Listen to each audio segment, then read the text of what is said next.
Hey guys, what's up? This is X, and before I get started with today's video, I first wanted to give a shout out to the players who gave some really good advice on how to beat the Crowborn that I had a couple of videos ago. Very much appreciated. I'm sure that there's a lot of players that were looking at the comment section below that want to thank you as well. Like I said, some pretty good sound advice. So thank you very much for that. You guys rock.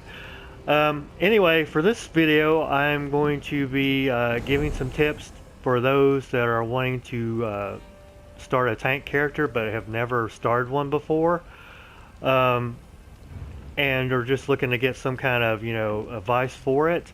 So I have a couple of tips that I feel that are going to prove useful to you guys. So let's go ahead and get started. So many of you getting ready to start a tank character probably know, some of the stuff involved, of course you have, like wearing heavy armor, for example, which is pretty obvious, and having some really good weapons. But the key factor in having a good tank character is, of course, your skills as well. ESO will recommend skills for you, for your class. And keep in mind, this is just, this is something they advise. You don't have to stick to it 100%. Make, your character your own. But it's good to take a look at them just to get a good idea of what you may want. But there are two skills here that I feel that are crucial that you have to have in order to be an effective tank. Now, running a tank involves, when you're doing dungeons, trials, fighting world bosses, whatever, you want, if you're in a group, you want the main boss to stick to you. You want to, get its attention and make sure that all that damage is coming to you and not anybody else. And, you might think, well, wait a minute, that's going to kind of suck to get like a ton of damage on me. What if I die really quickly? Well, the thing is with tanks, they're designed to take in a lot of damage, and of course you've got extra stuff helping you as well, but that's what they're designed to do, to get the attention of a major enemy and to get that damage to them. That way, none of the other players that are supporting you, like your healers or your DPSs, are going to come to harm. So that's very important. Now, to get the attention, there's are two skills that I feel that you have to have. One of them is one-handed shield. So let's say you're using a one-handed weapon and a shield. If you go into it, you want to put points, and you will be getting points eventually. You want to put points into puncture.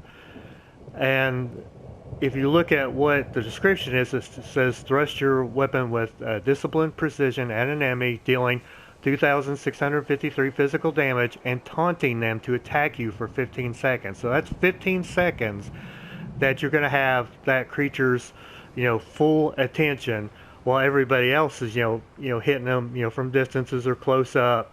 They don't have to worry about it turning around and harming them for at least a little while.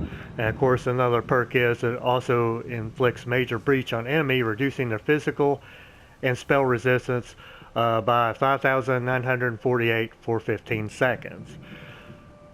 You can use this in kind of conjunction, because like when you reach, I think it's like level 15, you can switch out, weapon sets. So you could have like a sword and shield in one set, and then switch to a two-handed weapon set. But let's just say, for example, you don't want to ever use like one-handed. You just prefer using the entire time, two-handed weapons. Well, it just so happens that there's a skill that you can use for that as well, if you just want to stick specifically to two-handed, and that would actually be in the Undaunted skill line. And what you want is the Inner Fire, which ignites the fire of hate in an enemy's heart, dealing 2,842 magic damage and taunting them to attack you for 15 seconds. So there's that focus again if you deal that, or if you activate it, they're gonna have, you're gonna get their full on attention. A ranged ally targeting the taunted enemy has a 50% chance to activate the radiant synergy, and I've explained synergy before. I may put a link to it just in case you don't know what that is. I'll put a link in the description box below. Dealing 5,682 magic damage to them over 3 seconds. Then for an additional 6,367 magic damage to them and other nearby enemies. So again, another good skill to have, because like I said before, you want these, the bigger enemies to focus in on you. Now, as far as ads go, don't worry about those, unless something gets near you and just is kind of interrupting, doing what you're trying to do, go ahead and do what you got to do.